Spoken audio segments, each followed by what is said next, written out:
Bonjour à tous et à toutes, j'espère que vous allez bien et aujourd'hui on se retrouve pour parler de Flesh and Blood. Dans un premier temps, je vais vous parler de la rareté dans Flesh and Blood, les différents types de rareté, à quel point on peut les trouver dans les boosters, comment tout ça fonctionne pour que vous puissiez mieux comprendre cet aspect du jeu. Et dans un deuxième temps, je vais vous parler du Play Anywhere, ou traduit en français grossièrement par jouer n'importe où, c'est-à-dire comment jouer à Flesh and Blood. Ils ont déjà tout un système en ligne pour pouvoir reporter vos parties, et je trouvais ça très intéressant de vous le partager. On commence par les tokens au niveau des raretés. C'est la rareté que je dirais la plus faible, c'est la rareté la plus facile à trouver. Vous avez une carte de token par booster, et qu'est-ce qu'il y a comme token? Vous avez soit des armes pour vos héros, soit vous-même, vous avez les héros évidemment. Les héros sont aussi des tokens, vous avez un petit T en bas de la carte, vous avez des héros jeunes, vous avez des héros vieux, et vous avez aussi potentiellement ce qu'on va réellement appeler des tokens, c'est-à-dire des cartes qui peuvent être utilisées pour invoquer des choses dans le jeu. Vous avez différents types de tokens, différentes cartes dans le jeu qui font venir des tokens en jeu.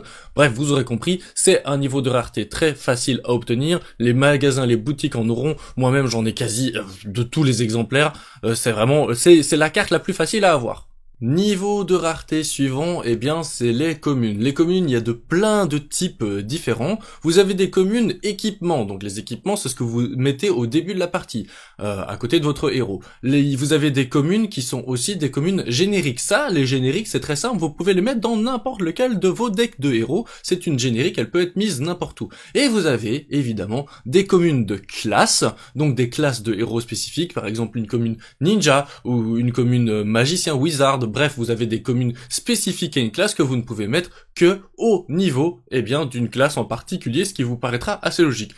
Les communes, vous en avez toujours 4 au début de votre booster, donc vous en avez 4 par booster, plus un équipement, ça vous en fait 5, plus aussi encore un certain nombre à la fin des communes de classe. Donc vraiment, dans un booster, vous avez énormément de communes. Les communes, vous allez en trouver dans tous les exemplaires. Les communes aussi, ce qu'il faut savoir, c'est qu'une carte même existe en 3 exemplaires de cette commune-là, sauf pour les équipements, évidemment. Mais ce que je veux vous dire, je vous rappelle, si vous avez oublié, dans Flesh and Blood, il y a un système de pitch, valeur de pitch qui est vraiment génialissime, qui fait changer un petit peu les caractéristiques d'une carte. Donc une carte même existe souvent en 3 couleurs. Vous avez les couleurs basiques, c'est très très simple. Rouge égale 1 pitch, jaune égale 2 pitch, et bleu égale 3 pitch. Voilà. Bon, pour terminer sur les communes, en gros, vous les aurez toutes hyper méga rapidement. Et en plus de ça, elles sont très fortes, très intéressantes et très importantes dans vos différents decks. Maintenant, on en arrive au vif du sujet, on commence à monter en difficulté et en rareté. Nous allons parler justement des cartes rares. Vous en avez minimum une par booster. Obligatoirement, pour chaque booster, vous avez une carte rare. Vous avez des cartes rares de différents styles, ça dépend des extensions, etc. Vous en avez des spécifiques à une classe, vous avez des cartes rares génériques, vous avez des cartes rares équipements, vous avez des cartes rares un petit peu dans tous les sens, c'est normal. Par contre, vous en avez très rapidement un grand nombre. Je dois préciser que les cartes rares existent en 3 valeurs de pitch, elles aussi. On passe ensuite maintenant aux super rares. Et là, les super rares, il faut savoir 2 choses. La première, c'est que potentiellement, vous n'en avez pas dans un booster. En fait, vous avez d'office une rare par booster et une rare ou supérieure. Donc quand j'ai dit que vous avez une rare par booster minimum, c'était vraiment le cas, parce que parfois, vous pourriez en avoir 2. Ok ? Mais là, imaginons vous avez une super rare, il y a un truc très intéressant à savoir, c'est qu'elle n'existe qu'en une seule valeur de pitch. C'est-à-dire que les super rares, si par exemple c'est une super rare avec une valeur de pitch de 1, cette même carte super rare n'existe pas avec une valeur de pitch de 2 ou de 3.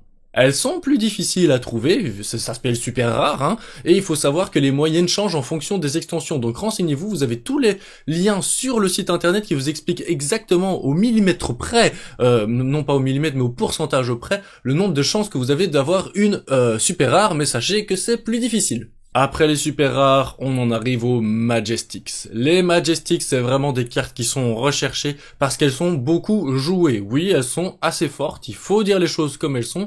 Elles n'existent qu'en une seule valeur de pitch. Donc ça, c'est vraiment aussi quelque chose. Donc comme les super rares, vous allez me dire, mais alors, quelle est la différence entre une Majestic et une super rare? Eh bien, c'est que les Majestics, c'est beaucoup plus difficile d'en trouver. Les super rares, vous en avez au moins en trouver quelques-unes sur un certain nombre de boosters. Les Majestics, c'est vraiment pas sûr. Souvent, on dit que c'est deux Majestics pour 24 boosters. Donc voilà, c'est vraiment difficile d'en trouver une.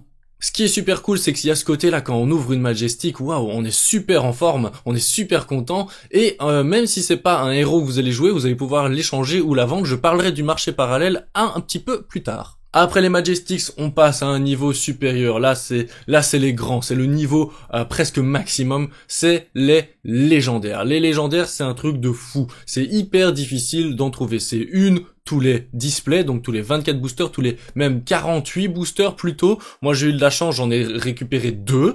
Mais il faut savoir des trucs sur les légendaires. Tout d'abord, c'est que actuellement, à l'heure où je vous parle, il n'existe qu'un seul type de légendaire, ce sont des légendaires d'équipement. Je rappelle que l'équipement, il est face visible en début de partie et il n'existe qu'en un seul exemplaire. Donc il vous en faut qu'une seule de cette carte-là. Il vous en faut pas 3, il vous en faut pas 9 comme les cartes communes. Non, il vous en faut qu'une seule. Par contre, c'est très difficile de la trouver. En plus, de nombreuses légendaires sont spécifiques à une classe. Il y a évidemment aussi quelques légendaires génériques qui sont encore plus difficiles à trouver et qui, sur le marché parallèle dont je vais vous parler dans pas très longtemps, eh bien, se partent à des prix un peu plus élevés. Par contre, vraiment, il faut vous imaginer, vous m'avez suivi, si vous n'avez pas été voir les vidéos, allez les voir maintenant sur Flesh and Blood, j'en ai fait pas mal, et c'est peut-être l'occasion pour moi de vous rappeler, abonnez-vous, laissez des petits commentaires, c'est toujours ça qui est chouette quand je fais des vidéos, c'est ça qui me fait plaisir, c'est l'interaction avec vous.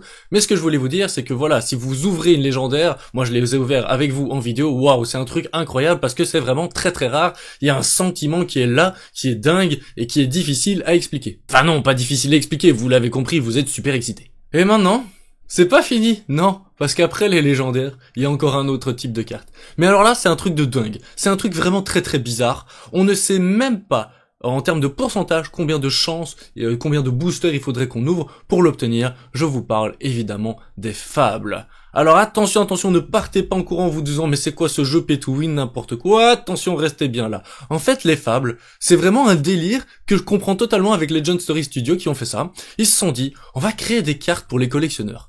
Pas des cartes pour les joueurs compétitifs, pas des cartes qui sont extrêmement fortes. Et si vous allez voir, si vous regardez, parce que là je suis en train de vous les montrer, les différentes fables, ce ne sont pas des cartes qui risquent d'être énormément jouées dans des decks. Non, pas du tout. Parce qu'il y a souvent quasi la même carte qui fait un meilleur effet dans une classe à donner, on va dire. Vous avez compris ce que je veux dire? C'est qu'en gros, ils ont juste sorti une carte tellement rare que pour les collectionneurs, c'est un truc de fou. Effectivement, les fables, c'est vraiment un truc de dingue. Moi, j'ai pas encore eu la chance d'en ouvrir une, et je comprends tout à fait. Je ne sais même pas quand est-ce que, si un jour j'en ouvrirai une. Il en existe une par extension. Elle est produite en un certain nombre d'exemplaires. C'est vraiment un truc de dingue. Et c'est très marrant parce que je trouve ça très, très sympa de se dire, tiens, on va faire une carte qui est pas incroyable, mais pour les collectionneurs, ça va vraiment être un truc de fou. Bon voilà, avec tous ces types de raretés, je dois absolument prendre une petite break, un petit moment de pause pour vous parler du marché parallèle. Parce que c'est hyper important de comprendre ça dans un jeu de cartes à collectionner. Je vais parler en termes de prix, à l'heure actuelle. Nous sommes le 17 janvier 2021, attention, les prix vont évoluer. Je vais vous donner quelques petits conseils quand même, en tout cas mon propre avis. Écoutez-le bien si ça vous intéresse. Tout d'abord, on recommence avec les tokens. Les tokens, ne les achetez pas, vous allez les trouver gratuitement. Il y a des joueurs qui vont vous les donner. Bref, ces cartes-là, vous allez les avoir, il n'y a aucun stress. Ensuite, on vient avec les communes, c'est quasi la même chose que j'ai envie de vous dire, achetez des boosters, vous allez vite avoir toutes les communes qu'il vous faut, faites des échanges avec des gens si vous voulez jouer que un héros en particulier, et limite, au grand limite si vous le souhaitez, il y a des playsets, c'est-à-dire des sets complets de communes, et même souvent c'est des sets complets de classes, qui se vendent, je vais en parler juste après avec les rares, mais donc ça peut se vendre pour même pas une vingtaine d'euros, vous avez absolument toutes les cartes que vous souhaitiez dans une classe donnée. Pour les rares, je vous donne le même conseil que les communes, c'est-à-dire ne les achetez pas, provoquez plutôt des échanges, et c'est quand même ça qui est super sympa dans un jeu de cartes à collectionner et à échanger, trading card game, je rappelle.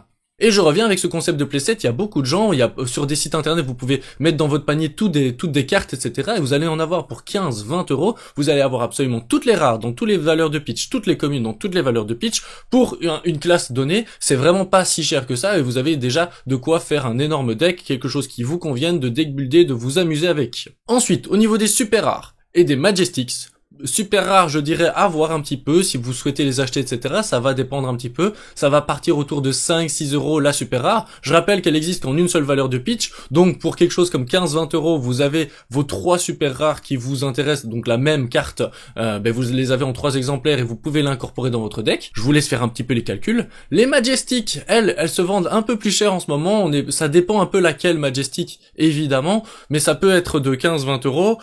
C'est plutôt ça, ou ça peut parfois monter un petit peu plus, 40, 50 euros, ça va dépendre un petit peu de la rareté de cette Majestic. Il y a des Majestic, comme je vous l'ai dit, génériques, donc celles-là, elles partent un peu plus cher. Pour celles-là, je vous invite à soit essayer toujours d'abord essayer de faire des échanges, ça vous coûtera rien. Vous avez une Majestic qui vous intéresse pas, essayez de l'échanger avec une Majestic qui vous intéresse, et peut-être qu'il y a un autre joueur qui, lui, ça l'intéressera, celle qui ne vous intéressait pas. J'espère que vous avez compris, faites de l'échange, c'est la base. Mais si jamais vous avez vraiment envie d'une Majestic, eh bien, vous pouvez acheter, mais je vous conseillerais d'attendre un petit peu, parce que comme les stocks sont un peu limités en ce moment, qu'il n'y a pas énormément de cartes sur le marché, eh bien, je vous invite à attendre un petit peu, dans un mois ou deux, vous devriez trouver des prix qui soient abaissés, et donc plus intéressants pour vous. On en arrive à la légendaire, là, je vais vous conseiller d'acheter. Parce que, en fait, ce sera plus rentable d'acheter une légendaire que d'acheter un nombre incroyable de boosters en espérant tomber sur la légendaire qu'il vous faut. Par contre, effectivement, les légendaires partent à des prix d'une centaine, 120 euros, c'est la moyenne actuellement. Et de nouveau, je ferai le même conseil que pour les Majestic. Attendez un petit peu avant d'acheter des cartes à l'unité comme celle-là,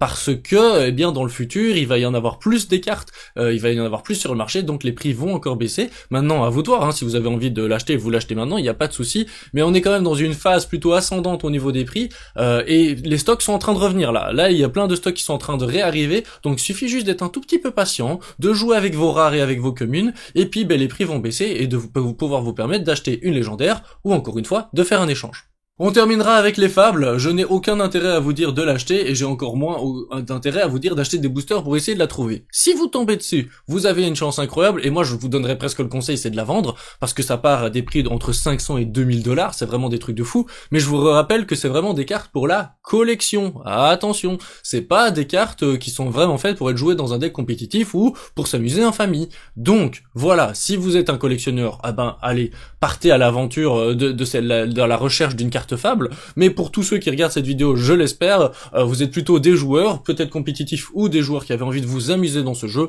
Les fables, oubliez-les, on s'en fout complètement. Voilà, on a terminé au niveau des raretés et je vous l'ai dit dans cette vidéo, je dois vous parler d'un deuxième truc, donc merci à tous ceux qui sont restés jusqu'à ce moment-ci dans la vidéo. Je veux absolument vous parler un petit peu du Play Anywhere. En fait, c'est la possibilité de jouer n'importe où, à distance, là actuellement, en ce moment, à Flesh and Blood. Comment jouer à Flesh and Blood à distance? Je vous ai fait une vidéo comment jouer en ligne avec Tabletop Simulator, avec Untap, mais vous pourriez aussi jouer via webcam interposée, ou bref, vous avez peut-être aussi la chance, l'incroyable chance de pouvoir inviter au moins une personne chez vous, malgré le confinement actuel, qui vous permet de jouer avec cette personne. Maintenant que vous jouez avec cette personne, ce serait quand même sympa d'avoir une historique des parties que vous allez faire, peut-être un petit peu d'expérience qui pourra vous amener des choses dans le futur, et c'est là où Legend Story Studio, il intervient. Ils ont inventé leur système de Play Anywhere. Je vais vous montrer tout ça sur leur site internet, vous allez comprendre. Et nous voilà sur le magnifique site fabtcg.com. Vous descendez pour pouvoir aller jouer en Play Anywhere et vous allez dans votre profil. Donc évidemment, il faut un profil sur le site officiel. Ça paraît assez logique. Dans votre profil, vous avez différentes informations. Vous pouvez voir que j'ai déjà fait quelques parties Play Anywhere. Vous pouvez voir même un récap de votre partie, le nombre de rounds, etc. Moi, j'en ai gagné 3 sur 4 événements que j'ai fait. Et soit maintenant, vous cliquez sur joindre un événement, soit vous créez un événement. Moi, je vais créer un événement pour vous faire la démonstration. Créer un événement, c'est très simple. Vous arrivez sur le site de J'aime votre profil. Donc c'est là où vous allez organiser vos tournois. Moi, en tant que juge, je vais faire des tournois. Croisons les doigts pour pouvoir en faire très bientôt. Il vous suffit de cliquer sur Play Anywhere ici. Lorsque vous cliquez là-dessus, vous devez donner quelques informations. Comment est-ce que ça s'appelle? Le format, moi je vais faire du blitz, là par exemple, c'est un exemple, mais vous voyez, c'est déjà bien fait. La date, donc par exemple, on va dire qui commence demain, ou imaginons vous jouiez là à l'instant, vous dites, attends, avant qu'on commence notre partie, on va reporter notre match. Donc juste avant votre match, vous cliquez, et vous cliquez sur créer. Jusque là, c'est très simple. Vous voyez que le tournament a été créé. Vous avez les informations du tournoi, vous pouvez même faire des impressions de joueurs, etc. Et qu'est-ce qui vous fait? Les joueurs peuvent joindre ce tournament en cherchant ce code en dessous ou en envoyant ce link. Si j'envoie ce link, vous voyez que je peux le copier. Je l'envoie à vous, là, maintenant. Eh bien, t'as qu'à cliquer dessus et tu vas arriver en tant que joueur. Moi, je peux m'ajouter, par exemple, et donc imaginons, vous allez voir ce que ça va faire. Vous voyez, Lamran Quentin, Cléonis, c'est moi-même. Et imaginons, il y a d'autres joueurs, des Arnaud Pending Players. En fait, si par exemple, il y a un joueur qui est là, vous avez cliqué sur le lien, j'ai qu'à cliquer sur un petit bouton V. Ok, là, et puis tu arrives ici. Ensuite, normalement, là ça va être plus compliqué parce que je peux pas aller jusqu'au bout, hein, mais je clique sur asseoir les joueurs, Et ensuite, eh ben, il y a un petit bouton là en dessous, il suffit de cliquer et ça vous permet de reporter votre match en fait. Aussi simple que ça. Et à la toute fin, vous voyez, bon, il y a ma tête, hein, mais il y a Submit Tournament et vous cliquez sur Submit Tournament et vous aurez, eh bien, votre tournoi qui est enregistré. Bref, regardez, franchement, c'est super méga simple. Donc, il faut vraiment, vraiment, vraiment que vous regardiez ça. Moi, je veux jouer maintenant que comme ça, c'est-à-dire en mettant tous mes tournois. Et donc, en fait, voilà comment ça se passe à la fin. Donc, j'ai joué contre qui, j'ai reporté le fait que qu'il avait gagné, que j'ai gagné une fois, et du coup j'ai gagné un petit peu d'expérience, cette expérience qui va pouvoir nous permettre d'avoir un classement au niveau des événements. Vous allez voir leaderboard, vous avez des classements au niveau de l'expérience à pouvoir gagner, au global, en Australie. Allez, je vais aller voir en Belgium. En Belgium, on est déjà 14 à avoir fait des tournois, il y en a qui en font plein, et je vais faire un petit coucou à la France si elle y est. Alors je ne la vois pas. Donc les amis français, vous qui regardez cette vidéo, il est temps de commencer à le faire parce que il me semble que je ne vous vois pas, ou je suis aveugle, non. Bon ben voilà, venez avec nous jouer en Belgique, hein, vous êtes les bienvenus. Mais donc voilà, n'hésitez pas à report un petit peu vos matchs, je trouve ça sympa. C'est un logiciel que vous allez utiliser dans le futur, donc c'est bien un petit peu de vous habituer déjà à l'utiliser. Et je voulais vraiment partager ce fait-là, c'est de dire... Mais on joue beaucoup, chacun un peu dans notre coin, ça pourrait être chouette d'avoir un endroit où on rassemble un petit peu nos différents tournois, vous pouvez inviter plein de gens. Moi je risque d'organiser un tournoi, donc si vous êtes intéressé par un tournoi à distance comme ça, eh bien mettez-le dans les commentaires, parce que je vais sans doute faire ça très prochainement. Vous avez plein d'autres informations sur le site internet, tant que j'y suis, ce site c'est une mine d'or, une mine d'informations incroyable, donc n'hésitez vraiment pas à aller dessus. Bon voilà, la vidéo est un petit peu longue, je suis désolé, mais j'avais plein de choses à vous dire. La rareté des cartes, le Play Anywhere, s'il vous plaît, commencez à l'utiliser et à jouer. Jouons ensemble, on croise les doigts pour pouvoir jouer en format physique avec les vraies cartes dans pas très longtemps. Et sur ces belles paroles, il ne me reste plus qu'à vous souhaiter d'éliminer rapidement le héros adverse. Bisous, bye bye!